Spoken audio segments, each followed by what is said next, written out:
నమస్తే, మీరు చూస్తున్నారు అనంతగిరి న్యూస్. నేను ప్రియ.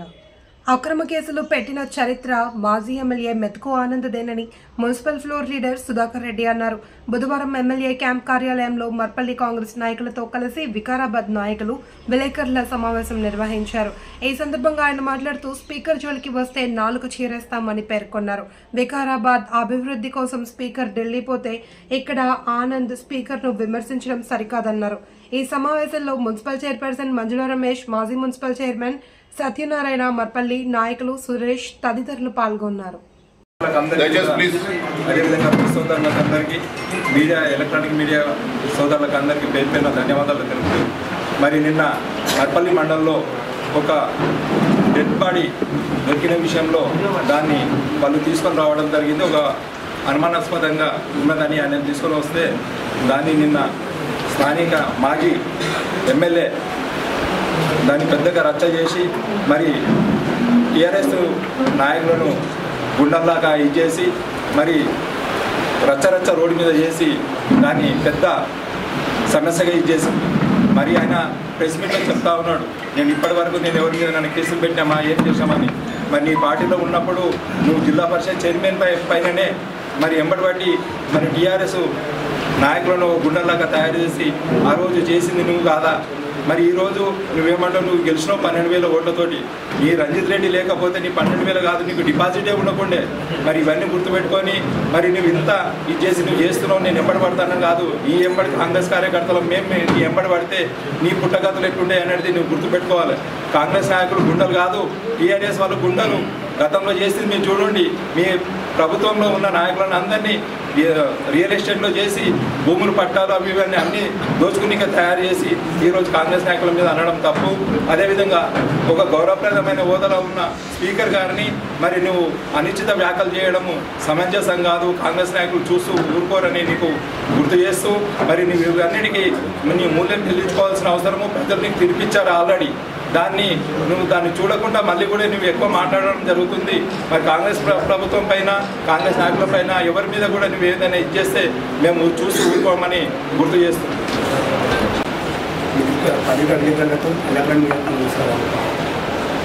నిన్న మా మర్పల్లి మండలంలో జరిగిన సంఘటన విషయంలో పూర్తి మా పెద్దల గురించి నేను పట్టణ గ్రామస్తు సంఘటన జరిగింది నా ఊర్లోనే. దీంట్లో పూర్తిగా వాళ్ళు ఎంక్వైరీ చేసినాకనే సమాచారం సేకరించినాకనే ఇన్వెస్టిగేషన్ స్టార్ట్ చేశారు. ఆ ఇన్వెస్టిగేషన్లో భాగంగా మాకు గ్రామంలో ఉన్న కాంగ్రెస్ కార్యకర్తలకు కానీ మాకు ఎలాంటి సమాచారం లేదు. అది పోలీసు వాళ్ళ పని వాళ్ళు చేస్తున్నారు. అయితే దీంట్లో దొంగను తప్పించడానికి మెతుకులను ప్రత్యేకంగా పిలిపించి 200 మంది ఊళ్ళలో డబ్బులు ఇచ్చి పిలిపించి నిన్న పెద్ద ఎత్తున ధర్మకు పాల్గొన్నాను. నేను కూడా మెతుకులను పెట్టిన కేసులో నేను బాధింది. నా మొత్తం 20 మందిని మొన్న స్పీకర్ గారిని కలిసిన ముచ్చికాడు. అన్ని కేసులు ఛార్జ్ అయినాయి. ఎఫ్ఐఆర్ నెంబర్ కూడా మీకు చెప్తాం. మేము ఆయన 10 ఏళ్ల పాటు మేము ప్రశాంతంగా ఉన్నామని చెప్తున్నాడు. 10 ఏళ్ళ కేసులకు మేము ఎదుర్కొంటున్నాం. ఇప్పుడు కూడా 20 మందిని ప్రతిసారి 2 నెలలకు పట్టుకుని తీసుకురావాలంటే 3 బళ్ళు మాట్లాడుకుని తీసుకురావాల్సి వస్తుంది. అసలు దుర్మార్గం మెతుకువాన కేసులో భాగంగా శ్మశాన వాటికకు ఎస్సీ శ్మశాన వాటిక పెద్ద ఘాట్ సెక్షన్ ఉంటుంది. ఆ ఘాట్ సెక్షన్ మా సొంత డబ్బులు పెట్టి మేము పనిచేసుకుంటుంటే జిల్లా పరిషత్ చైర్మన్ డబ్బులు ఇచ్చిందని నువ్వు ఎక్కడ డిగ్రేడ్ అవుతామనే ఉద్దేశంతో అంతకుముందు నెలకుముందే మా ఊళ్ళో జిల్లా పరిషత్ చైర్మన్పై దాడి చేయడం కూడా జరిగింది. అది అందరికీ తెలుసు. ఆ రోడ్డు విషయంలోనే మాకు 20 మంది మీద కేసులు అయినాయి. మా తమ్ముళ్ళు అంతా క్యాంపస్ చదువుకున్న పిల్లలు ఉన్నారు. బీఈడి పీజీలు కంప్లీట్ చేసి డిఎస్పీ వేరేటోళ్ళు అందరికీ కొద్ది కేసులకు బలైంది. ఈయన అంటున్నారు ఆయన ఆయంలో మేము ఎక్కడ కేసులు పెట్టలేము, ఎవరు బలి కలరని చెప్తున్నారు. ఒక పట్టణ గ్రామం నుంచి నా మీద 7 కేసులు బుక్ అయినాయి. ప్రతి కూడా ఎఫ్ఐఆర్ కాపీ తీసుకొని వచ్చిన. నిన్న చెప్తున్నాను ఎలక్ట్రానిక్ మీడియా వాళ్ళతో, మేము ఎక్కడ నా 5 ఏళ్ళ నా పాలనలో ఎవరి మీద కేసులు పెట్టలేని చెప్పి. నేను దళిత బిడ్డని. మొత్తం ఓన్లీ దళితుల పైన 4 కేసులు. ఒక కేసులో 20 మంది ఉన్నాము, ఒక కేసులో 9 మంది ఉన్నాము, ఒక కేసులో 7 ఉన్నాము, ఒక కేసులో 4 ఉన్నాము. ఆయన ఓన్లీ మా ఫ్యామిలీలో మాత్రమే ఎమ్మెల్యే మెతుకోనని టార్గెట్ చేశాడు. అదేవిధంగా ఎక్స్జెడ్పీటీసీ వాడు అంటాడు 100 కేసులు ఎస్సీ ఎస్టీ పరిష్కరించిన నేనేం చెప్పలేను. ఒకటి మా ఫ్యామిలీ, మా అమ్మ గతంలో ప్రసాద్ కుమార్ గారు ఎంపీ పుణ్యసాన్ని కూడా మా అమ్మ బాగా కాంగ్రెస్ మనిషి. కానీ మేము ఎక్కడ కూడా సరే మేము ఉద్యోగ కాలంలో చదువుకున్నాం కాబట్టి బీఆర్ఎస్ పార్టీకి పనిచేసినాం. నా భార్య కూడా స్థానిక ఎంపీసీగా ఉండే. మేము ఎంపీటీసీ అయినాక కాంగ్రెస్లో కలిసి 8 నెలల పాటు ఈయనతో పనిచేసినాం. ఈయన వ్యవహార శైలి ఎట్లున్నాడని నేను చూసిన. ఆర్థికంగా చూడకుండా మేము కూడా వ్యాపారాలు చేసుకుని బతికేటోళ్ళమే. కానీ మా మీద కూడా బాగా పగబట్టి పాటిపురం శ్రీకాంత్ రెడ్డి తోటి ఇదే జడ్పీసీ మద్దతోటి గున్నమరపల్లి విలేజ్లో అన్న ఇక్కడ విలేకరు ఉంటాడు. ఆయన కూడా వాళ్ళ భూమి విషయంలో పూర్తి చెయ్యి మెత్తుకోనందే ఉన్నది. అది ఆయనకు తెలుసు, జడ్పీసీ మద్దగానికి కూడా తెలుసు. నీలాగా ఆక్రమాలు చేయలేము, అన్యాయాలు చేయలేము. సొంతగా ఒక చిన్నది మేము రోడ్ ఫేస్లో నా జాగా ఉండి రూమ్ కట్టుకుంటే దాన్ని గోడ కొట్టడానికి నానా ప్రయత్నాలు చేసి ఇప్పుడున్న ఆ ఆయంలో పెట్టిన కేసుకున్న ఆఫీసర్లందరూ ఇదే జిల్లాలో పనిచేస్తున్నాం. వాళ్ళు కూడా చెప్పారు, మేము వాళ్ళకి ట్రాన్స్ఫర్ అయినాక చెప్పారు ఏంటంటే నీ మీద కుట్రపూర్తంగా ఇదంతా ఎమ్మెల్యే గారు పనిచేస్తున్నారు, ఎప్పుడు నేను దుఃఖానికి చూస్తున్నారు, నువ్వు రామేశ్వరం మండల టార్గెట్ అని చెప్పేసి ఆఫీసర్లు ఇప్పుడు ఇదే మన జిల్లాలో ఉన్నారు, వాళ్ళు కూడా చెప్పారు. కాబట్టి కాంగ్రెస్ పార్టీకి పనిచేసినాం, కష్టపడ్డాం. అన్న వల్ల మాకు మేము ఎక్కడ అవాంఛనీయ పనులకు కానీ శబ్దాలకు కానీ ఎక్కడ కూడా మేము పాల్గొనలే, ఎవరిని ముంచలే. నువ్వు దొంగ ప్రతి దాంట్లో మాకు ఇదే శ్యామరెడ్డి గిరిగేనపల్లి ఫామ్ హౌస్ విషయంలో శ్యామరెడ్డిని నేను పిల్లలు తీసుకొని వచ్చి దగ్గర మాట్లాడిపించాను. ఆ రోజు నువ్వు శ్యామరెడ్డితో ఏం మాట్లాడావు అనేది పత్రికల విలేకరుల ముందు ఇప్పుడు చెప్తాను. 3 ఎకరాల భూమి ఇవ్వకపోతే నీ 100 ఎకరాల వెంచర్లో పూర్త ప్రాబ్లం ఉందని చెప్పేసి నువ్వు అప్పుడు డామినేట్ చేసినావు శ్యామరెడ్డికి. అది మర్చిపోయినావా? నిన్న అంటావు చీకటి ఒప్పందాలు చేస్తున్నావు స్పీకర్ అని నిన్న చెప్తున్నావు. ఎలక్ట్రానిక్ మీడియం కూడా మరపల్లి మండలి చేసింది నువ్వు, చెప్పేసి మధు పార్టీ ప్రెసిడెంట్ శ్రీకాంత్ రెడ్డి గారు, బిల్కల్ సింగ్ గారు, అవేనా వెంచర్ వాళ్ళ దగ్గర నువ్వు ఏమేమి చేసినావు అనేది భాగవతాలు మా దగ్గర ఉన్నాయి. త్వరలో అవి కూడా ఆధారంతో పూర్తి ఆధారంతో మేము మీడియా ముందుకు వస్తాము. నీ భాగవతం ఏముందో నీ వెంట కేసు ప్రతి నీ బట్టలు నిలబెట్టకపోతే మేము కాంగ్రెస్ కార్యకర్తలు కావాలని మనవి చేస్తున్నాం. Thank you.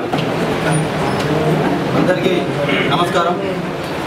అయితే నిన్న మరపల్లిలో జరిగిన సంఘటన ఒకటైతే మరి మన నట సామ్రాట్ మరి మాజీ ఎమ్మెల్యే మెతుకానంద్ ఒక విషయం మాట్లాడాడు. అదే ఆయన ఎమ్మెల్యేనా, మాజీ ఎమ్మెల్యేనా, లేకపోతే ఒక చిన్న కార్యకర్త కూడా మాట్లాడతాం. ఆ విధంగా తెలియకుండా ఒక విషయం ఒకటి ఉంటే ఇంకో విషయం మాట్లాడడం జరిగింది. అదే ఆయన ఒక విషయం జరిగింది. ఫస్ట్ మైకు పట్టుకోగానే ఒక మాట్లాడిన ఆయన ఏమన్నాడంటే కేసులు 9 సంవత్సరాల నుంచి ప్రశాంతంగా ఉండే మొత్తము ఇప్పుడు కేసులు అవుతున్నాయి, అన్నదమ్ములకు లొల్లి పెడుతున్నాడు, మరి పార్టీలకు లొల్లి పెడుతున్నాడు అని చెప్పేసి చెప్పడం జరిగింది. నువ్వు ఏం చేసినావంటే ఈరోజు మమ్మల్ని ఇబ్బంది పెట్టినావు, మా మీద కేసులు చేపించినావు, నా మీద 2 కేసులు చేపించినావు. మరి సుధాకర్ రెడ్డి గారి మీద 21 కేసు ఉంది, మరి మా రెడ్డి నాయక్ మీద 2 కేసులు ఉన్నాయి, మా చైర్మన్ గారి పైన మరి అట్రాసిటీ కేసు పెట్టడం జరిగింది. మరి ఈ ఫలితాన్ని నేను ఈరోజు అడుగుతా ఉన్నా, నేను ఈరోజు చెప్తా ఉన్నా. ఈ విషయాలు ఈరోజు నేను మాట్లాడింది చూసిన తర్వాత కార్యకర్తలు మళ్ళీ రేపు మాట్లాడడం జరుగుతుంది. వాళ్ళందరూ చెప్తా ఉన్నా, మీరు ఎవరు ఏమి మాట్లాడినా సరే నేను మళ్ళీ డైరెక్ట్గా కావడం మాత్రం మాజీ ఎమ్మెల్యే గారికి చేస్తాను చెప్తా ఉన్నా. అవును, మా స్పీకర్ గారు చెప్పిండొచ్చు, మొన్న హాస్టల్ పోయినప్పుడు ఏం రామా నువ్వు మాజీ ఎమ్మెల్యేలా ఉన్నావు అని అనిండొచ్చు, మీరు చెప్తే నవ్వుతారని చెప్పేసి అనిండొచ్చు. నువ్వు ఇబ్బంది పెట్టినావా? నా వార్డులో ఒక్క పని చేయించినావా? 15 లక్షల వర్క్ కాలేదు నా దగ్గర. ప్రతి ఒక్క వార్డులో 70 లక్షలు 90 లక్షల వర్క్ అయింది. మరి నా దగ్గర కాలేదు వాళ్ళు వర్క్. ఎవరు చేసిండు డెవలప్మెంట్? ఎవరు ఆపిండు? నువ్వు ఆపినావు. నువ్వు చేయని కూడా చేసినావు. అట్లాంటి విషయాలు ఈరోజు నువ్వు వచ్చి శుద్ధపూసలాగా బుద్ధిమంతుల్లాగా వచ్చి నువ్వు మైకుంగలా మాట్లాడితే ఎవరు నమ్ముతారు నిన్ను? ఎవరు కబ్జాలు ఎవరు చేసిరు? నువ్వు చేయవలా కబ్జాలు? గుట్ట కింద చేయలేవా? కెరళలో కాంగ్రెస్ గవర్నమెంట్ ఇచ్చినటువంటి 3 ఎకరాల భూమిని దాన్ని కొంచెం పెంచుకొని 7 ఎకరాల భూమి చేసుకున్నావు, దాన్ని పట్టా చేసుకున్నావు. నువ్వు ఫారెస్ట్లో ఉందని చెప్పేసి ఫారెస్ట్లోకి దీపించుకొని మరి పట్టా చేసుకున్నావు. మా మీద కేసులు పెట్టినావు, మా మీద రౌడీజం చేయించినావు, పోలీసులతో కొట్టించినావు. ఒక కౌన్సిలర్ అయిన తర్వాత నన్ను రోడ్డు మీద గల్ల పట్టుకొని తీసుకుపోయి పోలీస్ స్టేషన్లో కూర్చోబెట్టి డిఎస్పీని పిలిపించి 3 సీఐలు, దారుడు సీఐని, వికారాబాద్ సీఐని, మరపల్లి సీఐని పిలిపించి నా దగ్గర కూర్చోబెట్టి నా మీద కేసు చేయించినావు. నువ్వే కదా. నువ్వు ఈ కేసులు చేయడానికి కారణం అన్నింటికీ నువ్వే కదా. ఈరోజు స్పీకర్ చేపిస్తుందని చెప్పేసి ఎందుకు అంటావు? ఖబర్దార్ బిడ్డ. ఇంకో చెప్తా ఉన్నా, ఈరోజు కాంగ్రెస్ పార్టీ కార్యకర్తలం, కాంగ్రెస్ పార్టీ లీడర్లం అందరం గవర్నర్ పై కాంప్లైంట్ పెడతాం నీ మీద. ఎందుకంటే స్పీకర్ చైర్ని నువ్వు అవమానించినావు కాబట్టి ఈరోజు నేను గవర్నర్ పై మేమందరం కాంప్లైంట్ పెడతాం. కానీ చెడ్డలకే కారాలని చెప్పి నేను చెప్తా ఉన్నా. ఇంకా చిన్న విషయాలు చెప్తా ఉన్నావు. నీ స్థాయికి తగ్గని విషయాలు నిన్న మైక్లో మాట్లాడుతున్నావు, ప్రెస్ మీట్లో మాట్లాడుతున్నావు. నీ స్థాయి ఏంది? నువ్వేంది? నువ్వు ఒక మాజీ ఎమ్మెల్యే. సిగ్గు తూ అనిపిస్తున్నది. నేను మాజీ ఎమ్మెల్యే అనేది తూ అనిపిస్తుంది. ఇంతమంది మీ దగ్గర ఉన్నటువంటి కాంగ్రెస్లో ఇంతమంది ఉన్నటువంటి లీడర్లు, పెద్ద నాయకులు వాళ్ళందరూ బయటికి ఎందుకు వచ్చారు? నీ మూదాబారికి నీకు ఇజ్జత్ లేదని చెప్పేసి బయటకు వచ్చి ఈరోజు ప్రసాదాన్ని గెలిపడం జరిగింది. ఆయన పని చేస్తున్నాడు. మరి రోడ్ల కోసము మరి మరిపేలో 15 కోట్లు రోడ్ల కోసం మేము చూస్తున్నాం. మా గవర్నమెంట్ వచ్చినాక చేపిస్తామని చెప్తున్నా. నిన్న నువ్వు అలా వచ్చి లొల్లి చేస్తుంటే అలా మాట్లాడుతుంటే నువ్వు ఈరోజు మాట్లాడుతుంటే ప్రసాదం ఢిల్లీలో ఉండి అదే రోడ్ల కోసము పన్ను తీసుకురానికే పోయినాడికి చూసుకో, పేపర్లలో చూసుకో. అదే మా ఈ ఉన్నటువంటి ఎంపీని తీసుకొని పోయి అక్కడ ఉన్నటువంటి సెంట్రల్ మినిస్టర్తో మాట్లాడి మరి ఫండ్ తీసుకొచ్చి డెవలప్మెంట్ చేద్దామనే ఉద్దేశంతో ఆయన పోతే ఆయన మీద బురద చల్లకుండా నువ్వు ఉన్నావు. నీ కార్యకర్తలు కానీ నువ్వు కానీ చెత్త నాగరుకులారా మీరందరూ పెట్టిరు, మీరందరూ కేసులు పెట్టిరు. నేను ఇప్పుడు బరాబర్ చెప్తున్నా, మీరు ఎంతమంది కేసులు పెట్టిరో నేను పెడతా కేసులు. ప్రసాదన కాదు, నేను పెడతా. ఎవరైతే మా మీద ఎవరైతే కేసులు పెట్టిరో, ఎవరైతే బాధితులు ఉన్నారో అందరిపై మళ్ళీ కేసు పెడతారు, బరాబర్ కేసు పెడతారు. ఏ ఒక్కరు నోరు లేపినా కానీ కబద్దారి బిడ్డ అని చెప్తా ఉన్నా. Thank you. పేపర్లో వచ్చినట్టు రాయండి, ఇది ఆయన సిగ్గు రాని అని చేయడం. ఇగో ఇది ప్రూఫ్ చేయాలి కదా. 6 అలిగేషన్ 5 ఏళ్ళు చేసిన సంసారం. వాడి గవర్నమెంట్, వాడి ఎమ్మెల్యే, వాడి మినిస్టర్, వాడి కలెక్టర్, వాడి పోలీస్ యంత్రాంగం అంతా నన్ను గుమ్మడికాయ దొంగ చెప్పిండు. వాడు గజ దొంగ. ఆ గజ దొంగ నన్ను గుమ్మడికాయ దొంగ చేసాడు. ప్రూఫ్ చేయాలి కదా. ఇట్లాంటి ప్రూఫ్ ఒక్కటన్నా చేయి. నీవు ఒక్క పని చేయి, మంచి పని.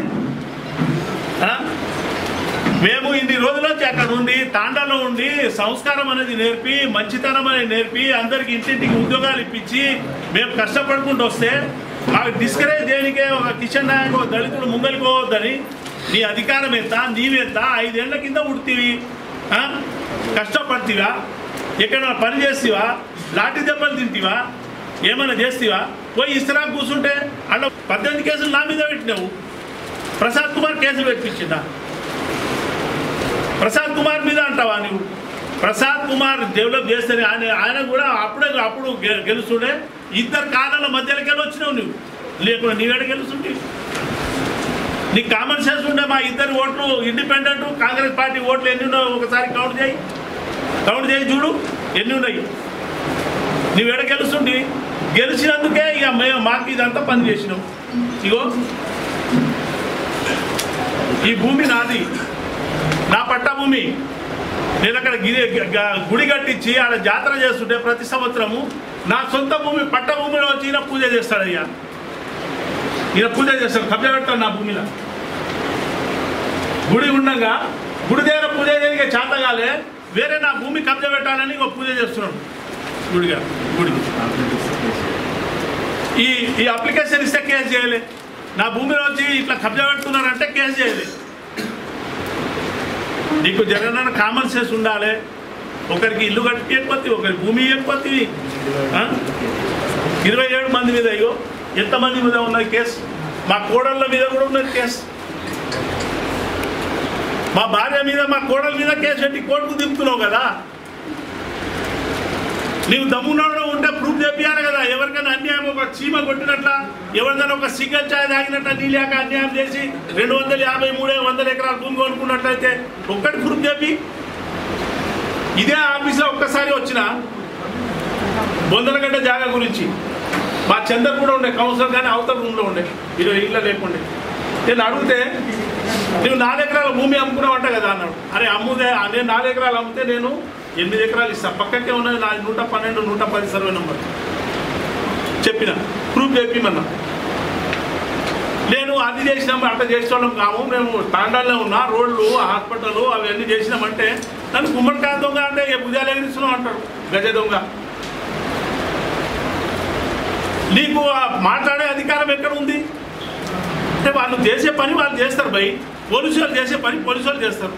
అలా ఏదైనా పార్టీ నుంచి ఎవరికైనా హాని చేస్తే, నీకేమైనా నోట్లో ఏమైనా మాట ఎత్తితే నీవు మా స్పీకర్ తీసుకో, లేకుంటే ముఖ్యమంత్రిని తిట్టు, ఏమైనా చేయి. కానీ నీవేనా చేసినావని నీవు శుద్ధ పుసలేగా మాట్లాడితే అందరేం కళ్ళు మూసుకున్నారా? చూస్తలేరా? నీకేం సంబంధం? నీకు మరపల్లిలో డెడ్ బాడీ ఉంది, నీవే చంపించినావేమో. అందుకెళ్ళి పోలీస్ స్టేషన్కి వెళ్ళి దిగపోనికి ఏం కారణం? తప్పు చేయనోడు ఎందుకు దిగపోతాడు? నీవు పోలీస్ స్టేషన్లో పోతే నీ పోలీసు వాళ్ళని అడుగు, ఇగో ఇది ఏముంది, ఎక్కడుంది, అన్నోన్ బాడీ ఎక్కడిది అని చెప్పు, అడుగు. కానీ ఆడ స్పీకర్ను డౌన్ చేయనికే, స్పీకర్ను తిట్టనికే, ముఖ్యమంత్రిని తిట్టనికే మళ్ళీ డెవలప్మెంట్ గురించి మాట్లాడనికే నీకు సిగ్గు లేదా? మరపల్లి రోడ్ ఎట్లున్నది, మోహన్పేట రోడ్ ఎట్లున్నది, ఏం చేసినావు? పండుకున్నావు ఇన్ని రోజులు? నీవు దీనికైనా సరిపోయినావు. ఒక్కరికన్నా ఇడిచినావా? కనీసం ఆ హాస్టల్ వార్డర్లకు ఇవ్వలే, ఒక ఎస్ఐకి ఇవ్వలే, ఒక సిఐకి ఇవ్వలే, ఒక డిఎస్పీకి ఇవ్వలే.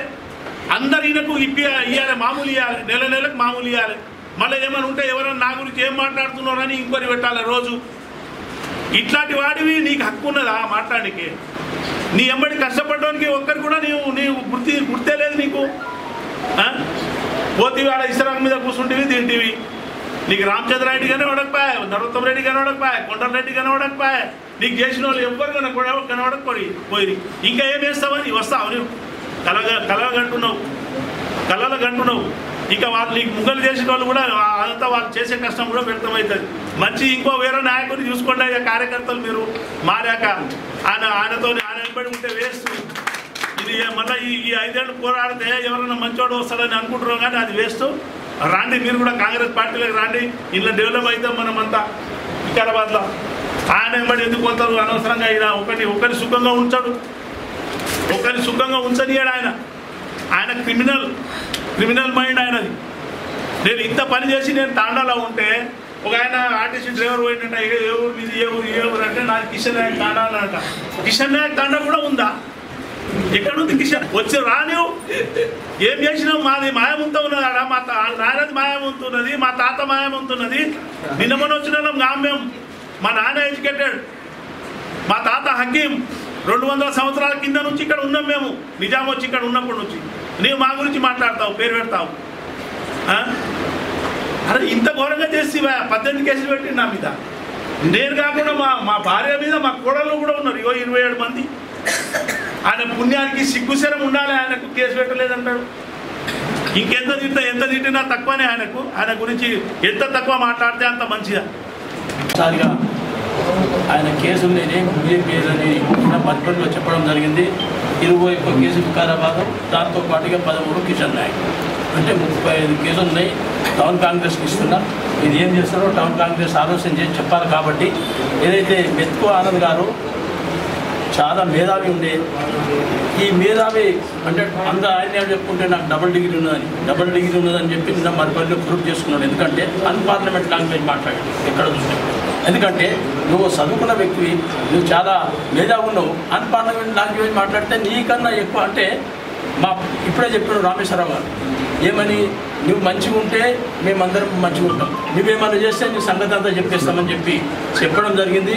వీడికి నువ్వు ఎందుకంటే మా స్పీకర్ గారి మీద ఏదో చెప్తున్నావు కాబట్టి వికారాబాద్ కాన్స్టిట్యున్సీలో 25 సంవత్సరాల నుంచి ఆయన ఇక్కడ రాజకీయంగా కంటిన్యూ ఉండు. కాబట్టి ఎవరు కూడా ఆయన వ్యతిరేకంగా మాట్లాడడం ఎప్పుడు కూడా మాట్లాడలేదు. కాబట్టి నువ్వు నిన్న మధ్యలో ఉన్నావా స్థితిలో ఉన్నావా తెలియదు, కానీ మరిపల్లి అనేది టెలిఫోన్లో వస్తే ఈ పరిస్థితి ఉందని చెప్పడం జరిగింది. కానీ ఆనంద్ గారు మీద అసెంబ్లీలో చూస్తే ప్రతిపక్ష నాయకులు, నీ యొక్క బీఆర్ఎస్ పార్టీ నాయకులు ప్రసాద్ కుమార్ చాలా మంచోడని చెప్పడం జరిగింది.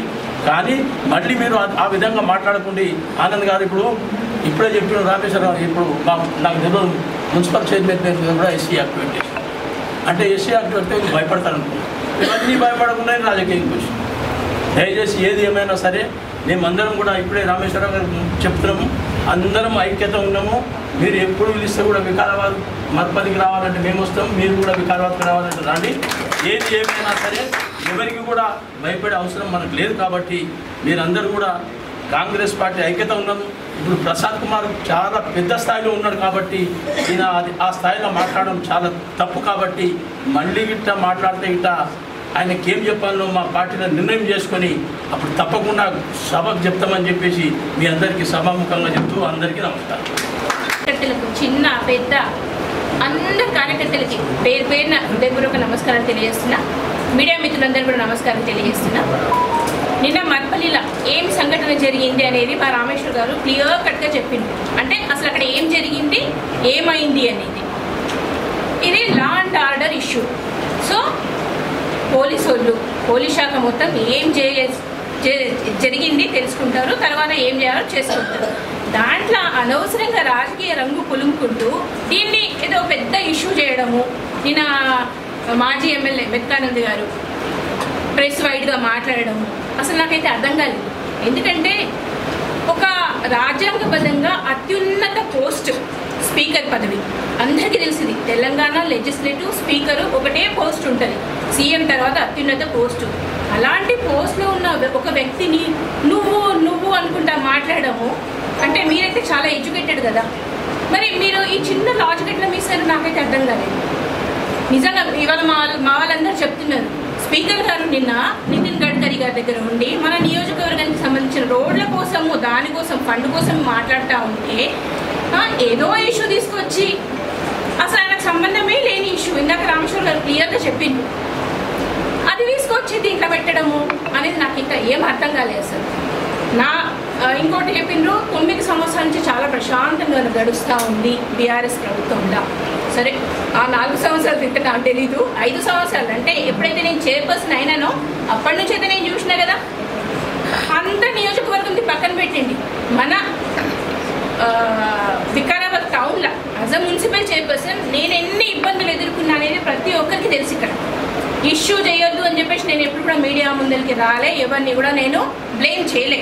ఎందుకంటే మనం ఏం మాట్లాడతామో వచ్చే తరాలకు కూడా మనం మెసేజ్ అదే పోతుంది. మీరు అంతా ఎట్లా మాట్లాడుతున్నట్టు నేను దాని గురించి నా 4 సంవత్సరాలలో ఏమైంది అనే దాని గురించి చెప్పాలంటే సాయంత్రం కాదు రేపు పొద్దున వరకైనా మాట్లాడవచ్చు, కానీ అది కాదు ఇష్యూ. మనం ఏం మాట్లాడాలి, ఒక మెసేజ్, ఒక మంచి బాధ్యతాయుతమైన పోస్ట్లో ఉన్నప్పుడు మనం ఎట్లా మాట్లాడాలి. స్పీకర్ గారిని నువ్వు అనడము, ఆయనకు సంబంధమే లేని ఒక ఇష్యూలా ఆయన లాగి ఇది మాట్లాడడం అనేది ఎంతవరకు కరెక్టో తెలియదు. నా గవర్నమెంట్లో నేను ఎమ్మెల్యే ఉన్నప్పుడు ఒక్కరి మీద కూడా కేసులు పెట్టాలి అని అంటున్నారు. వీళ్ళందరూ ప్రూఫ్తో సహా కేసులు చూపించింది. నేనండి ఒక మీటింగ్లో, మున్సిపల్ మీటింగ్లో ఒక లేడీ కౌన్సిలర్ చేతిలో నుంచి మైక్ తీసుకున్నందుకు నా మీద ఎస్సీ అట్రాసిటీ కేసు పెడతారా? అంటే ఒక మహిళ కదా, అంటే మహిళలు అంటే అసలు ఎవరికి గౌరవం ఉంది మీకు కానీ, ఎందుకంటే మున్సిపల్ చైర్పర్సన్ అంటే గౌరవం లేదు. అండ్ అమ్మ జిల్లా పరిషత్ చైర్మన్ సునీతమ్మ మీద, ఆమె మీద ఎంత దాడి చేయించిందో అందరికీ తెలిసిందే. దానికి ఒక చైర్మన్ పోయి ఆమె దగ్గరికి వెళ్ళి మైక్ తీసుకున్నందుకు అదంటే నేను లాక్కున్నానంట. మీరు అందరూ చూసిండొచ్చు వీడియోస్. అప్పుడు దాని మీద నా మీద ఎస్సీ అట్రాసిటీ కేసు పెట్టారా? అంటే పెట్టాలని పోయిండ్రు అన్నది పంపించిన తర్వాత అక్కడ వర్కౌట్ కాక ఇది ఒక చిన్న ఇష్యూ, దీని మీద ఎస్సీ అట్రాసిటీ కేసు బుక్ చేయలేము అంటే తర్వాత మళ్ళీ ఎఫ్ఐఆర్ కాపీ అంతా మార్చుకొని రిపోర్ట్ అంతా మార్చుకొని నాకు తెలియదు అనుకుంటున్నారా? ఇందాక అన్నారు మా పెద్దలు, పిల్లి కళ్ళు మూసుకొని పాలు తాగుతుంది, ఎవరికి తెలియదు ఏంటి అని అనుకుంటాం, కానీ మాకు అన్నీ తెలుసు. ఏమంటే ఇష్యూ చేయొద్దు, భావితరాల వాళ్ళకి మనం రాంగ్ మెసేజ్ పంపించొద్దు అనే ఒక మంచి ఉద్దేశంతో మేమేం నోరు తెరవలేదని అనవసరంగా కాంగ్రెస్ పార్టీని, కాంగ్రెస్ కార్యకర్తల్ని అందరినీ కూడా బ్లేమ్ చేయడము. ముఖ్యంగా మా స్పీకర్ గారిని, ఒక గౌరవప్రదమైన పోస్ట్లో ఉన్నారు ఆయన, వికారాబాద్ అభివృద్ధి కోసం చాలా తాపత్రయపడతా ఉన్నారు. అది గుర్తించడం మానేసి అనవసరంగా కామెంట్స్ చేయొద్దండి. నేను ఇదొక్కటే మీకు సభాముఖంగా తెలియజేస్తున్నా, మా అందరిది కూడా ఒక ఫ్యామిలీ. ఏం చిన్న పొరపాట్లు అవి ఉంటే కామన్, ఒక ఫ్యామిలీలో అన్నకి తమ్ముడికి కూడా కొంచెం కొట్లాట్లు అయితేనే ఉంటాయి, తర్వాత అందరూ సర్దుకపోతూనే ఉంటారు. సో ఇలాంటిది ఏదో పట్టుకొని ఇష్యూ చేసి అదంతా మాత్రం కరెక్ట్ కాదు. ఆనంద్ గారు మీకు ఒకటే చెప్తున్నాను, అందరినీ గౌరవించడం మాత్రం నేర్చుకోండి, ముఖ్యంగా మహిళలు. Thank you so much. నేటి ప్రెస్ మీట్ కార్యక్రమానికి మరిపల్లి మండలం నుంచి వచ్చినటువంటి కాంగ్రెస్ పార్టీ కార్యకర్తలకు, నాయకులకు, అదేవిధంగా వికారాబాద్ మండలం నుంచి వచ్చినటువంటి కాంగ్రెస్ పార్టీ కార్యకర్తలకు, నాయకులకు, అదేవిధంగా వికారాబాద్ పట్టణం నుంచి వచ్చినటువంటి మా చైర్పర్సన్ గారు, కిషన్ నాయక్ గారు, పెద్దలు చాలామంది ఉన్నారు. పేరు చెప్పదలుచుకోలేదు. ప్రతి ఒక్కరికి కూడా కాంగ్రెస్ పార్టీ నాయకులకు, కార్యకర్తలకు, కాంగ్రెస్ పార్టీ అభిమానులకు, ప్రసాద్ కుమార్ గారి అభిమానులకు, అదేవిధంగా ముందున్నటువంటి ప్రెస్ మిత్రులకు అందరికీ కూడా నా యొక్క హృదయపూర్వక నమస్కారాలు. మరి మీకు అందరికీ తెలిసిన విషయమే, నిన్న జరిగినటువంటి సంఘటన అది రాజకీయాలకు సంబంధం లేనటువంటి విషయం. మర్పల్లి మండలంలో ఒక అన్నోన్ బాడీ, ఒక గుర్తు తెలియని శవం లభించినందువల్ల మరి ఆ గుర్తు తెలియని శవం ఎవరిది, మరి దానికి ఎవరి దగ్గర ఉన్నారని చెప్పి పోలీస్ వాళ్ళు వాళ్ళ రీతిలో వాళ్ళు ఇంటరాగేట్ చేస్తూ సస్పెక్ట్ అయినటువంటి ఒక ఇద్దరిని పట్టుకొని రావడం, మరి వాళ్ళ స్టైల్లో వాళ్ళు ఇంటరాగేట్ చేయడం అనేది సర్వసాధారణం. దీనికి మరి రాజకీయ పార్టీలకు కానీ గవర్నమెంట్కి కానీ ఎట్లాంటి సంబంధం ఉండదు. ఈరోజు కాంగ్రెస్ పార్టీ ప్రభుత్వం ఉండొచ్చు, మరి మొన్న బీఆర్ఎస్ పార్టీ ప్రభుత్వం ఉండొచ్చు, అంతకుముందు టీడీపీ ప్రభుత్వం ఉండొచ్చు. ప్రభుత్వాలు ఏవైనా సరే చట్టం తన పని తను చురుకుగా హాయిగా చక్కగా చేసుకుంటూ పోతూ ఉంటారు. మరి అట్లాంటి తరుణం లోపల మరి ఎవరో ఒక అన్నోన్ బాడీ దొరికినప్పుడు, మరి ఎవరినో పట్టుకొచ్చి వారు ఇంటరాగేట్ చేసినప్పుడు ఈయనేదో పెద్ద హీరోలాగా మన మాజీ ఎమ్మెల్యే మెతుకు ఆనంద్ గారు అదే పెద్ద హీరోలాగా మీరు గమనించండి. దాంట్లో వీడియోలు చూస్తే గమనిస్తారు. ఇట్లా వదిన ఇట్లా వదుకుంటా పోయి పోతానే ఎమ్మెల్యేలు అందరి అంటాడు ఏమంటున్నాడు ఆయన దాగేస్తున్నాడు. ఏందో సార్ పోలీసుల మీద మాట్లాడే పద్ధతి నాది. మీరు ఒక మాజీ ఎమ్మెల్యే, మీరు 5 సంవత్సరాలు ఎమ్మెల్యే చేశారు, మీకు ప్రభుత్వం ఉండే, మరి మీరు ఇంకా ఎమ్మెల్యే లాగానే మేము ప్రవర్తిస్తూ ఉన్నారు. మీరు ఒక చిన్న దొరలాగా ప్రవర్తిస్తున్నారు. ఆ రోజు చెప్పిన తెలంగాణ రాష్ట్రానికి పెద్ద దొర కేసీఆర్ అయితే మరి వికారాబాద్ నియోజకవర్గానికి చిన్న దొర ఈయన అని చెప్పిన ఆ రోజు చెప్పినాడు. మరి ఇప్పటికీ కూడా ఆ దొరగుణాలు ఇంకా కూడా పోలేవు ఈయన మెతుకు ఆనంద్ దగ్గర. మరి అదేవిధంగా మరి స్పీకర్ గారిని పట్టుకొని తెలంగాణ రాష్ట్ర శాసనసభ పట్టుకొని నువ్వు నీ సంగతి చూస్తా, నీ చిట్టా విప్తా, నువ్వు అట్లా చేసినావు ఇట్లా చేసినావు, ఇన్ని రోజులు నేను ఊపుకున్న 9 నెలలు, ఇప్పటి నుంచి ఊపుకునేది లేదు అని చెప్పి అన్పార్లమెంటరీ లాంగ్వేజ్ వాడుతూ ఉన్నాడు. మరి ఆయన చెప్పుకుంటా ఉన్నాడు ఎంబీబీఎస్ చేసిన నాకు డబుల్ డిగ్రీ ఉన్నది, నేను చాలా చదువుకున్న వ్యక్తిని, నేను తెలివిమంతుని చెప్పుకుంటా ఉంటాడు, మహా తెలివిమంతులాగా మాట్లాడుతూ ఉంటాడు. మరి ఈరోజు నిన్న చూసినటువంటి పరిస్థితి, నిన్న ఆయన మాట్లాడేటువంటి పరిస్థితి చూస్తే ఆయన చదువుకున్నట్లేదు, అంకుటా చాప్ కంటే అధ్వానంగా మాట్లాడుతున్నాడు. అన్పార్లమెంటరీ లాంగ్వేజ్ యూజ్ చేయడం, రాజ్యాంగబద్ధంగా ఎన్నుకున్నటువంటి స్పీకర్ గారి మీద ఇష్టానుసారంగా మాట్లాడుతూ ఉన్నాడు. అయ్యా మెతుకు ఆనంద్ గారు, మీకు మతి దొబ్బింది, మీకు మతి స్థిమితం లేదు. మీరు ఎలక్షన్లో ఓడిపోయినప్పటి నుంచి మీ దమాగ్ మొత్తం పక్కకి సరకాయించింది. మీరు ఏం మాట్లాడుతున్నారో ఏం చేస్తున్నారో మీకు అర్థమవుతలేదు. పోలీసు వాళ్ళు వాళ్ళ పని వాళ్ళు చేసుకుని పోతుంటే దాన్ని తీసుకొని వచ్చి కాంగ్రెస్ పార్టీకి చెప్పడం, మరి దాన్ని తీసుకొచ్చి స్పీకర్ గారికి రుద్దడం, రాజకీయ రంగు పొలమడం, స్పీకర్ గారు డౌన్ అనడం, ఇంకా లుచ్చా ఏమని మాట్లాడడం, దొంగల రాజ్యం అని చెప్పడం. దొంగలందరూ కూడా ఈరోజు మీ మీ టీఆర్ఎస్ పార్టీలో ఉన్నారు. దొంగలందరూ కూడా మీరే. పెద్ద దొంగ నువ్వు చెప్తా ఉన్నావు. అన్ని మొత్తం ఎక్కడ అవుతా అక్కడ భూములు కబ్జా చేసింది నువ్వు. వికారాబాద్ పట్టణంలో ఉన్నటువంటి కాంగ్రెస్ పార్టీ నాయకులకు తెలుసు, బీఆర్ఎస్ పార్టీ నాయకులకు తెలుసు, ప్రజలకు తెలుసు. ఇంచుమించుగా 200 ఎకరాల భూములు నువ్వు సంపాదించుకున్నావు 5 సంవత్సరాలలో. మరి నువ్వు కబ్జా చేయింది, మరి నువ్వు ఈ భూమిని కబ్జా చేయింది, లేకుంటే నువ్వు సెటిల్మెంట్లు చేయింది. నీకు 200 ఎకరాల భూమి ఎక్కడికి వెళ్ళి వచ్చింది? నువ్వు మా స్పీకర్ గారి చుట్టా చెప్తా చెప్తున్నావు. మా స్పీకర్ గారి జీవితం తెల్ల కాగితం లాంటిది. ఆయన చిన్న పిల్లగాడు పోతే కూడా మర్యాదపూర్వకంగా మాట్లాడతాడు. నీలాగా ఒక ఎస్ఐని పట్టుకొని నీ సంగతి చూస్తా ఆంధ్రిమోలు అని చెప్పి అన్నాడు. చిన్న ఒక ఎస్ఐ ఉన్నా, ఒక డిఎస్పీ ఉన్నా సార్ మాట్లాడతాడు. సార్ మా కార్యకర్త మా నాయకుడు ఆయన వచ్చి చూడండి సార్, సరే చూడండి ఏముంటే హెల్ప్ చేయండి అని చెప్తాడు. మీకు కనీసం ఎంక్వైరీ చేయండి అని చెప్తాడు. అట్లా ఉంటుంది స్పీకర్ గారి మాటలు. కానీ నువ్వు మొన్న రాజకీయాలకు వచ్చినావు. నువ్వు కాంగ్రెస్ నువ్వు ఒక నాయకుడు కావు, ఒక పార్టీ నాయకుడు కావు, ఎక్కడ కూడా ఒక కార్యకర్తలకు పనిచేయలే. డైరెక్ట్గా వచ్చినావు, ఎమ్మెల్యే అయినావు. నీకు రాజకీయాలు అంటే ఎట్లుంటో తెలియదు. మళ్ళీ నువ్వు చెప్తా ఉన్నావు నీ చిట్టా విప్పుతా అని చెప్పి. ఏం చిట్టా విప్పుతావా? నువ్వు అధికారంలో ఉన్న 5 సంవత్సరాలు చిట్టా ఇవ్వలేకపోయినావు.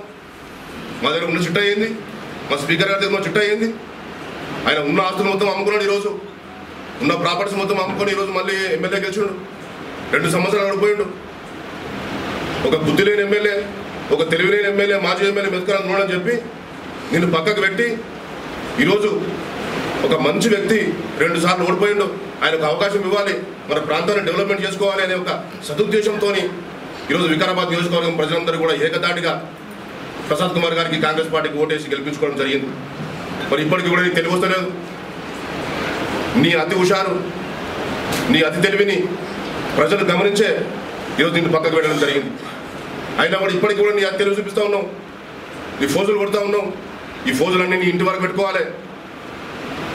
బిడ్డ మాజీ ఎమ్మెల్యే మెతుకు ఆనంద్, ఖబర్దార్ బిడ్డ, మళ్ళీ ఇంకొకసారి మా ప్రసాద్ కుమార్ గారి గురించి కానీ, కాంగ్రెస్ పార్టీ గురించి కానీ, మా స్పీకర్ గారి గురించి మాట్లాడితే నాలుగా చిరుతాం బిడ్డ.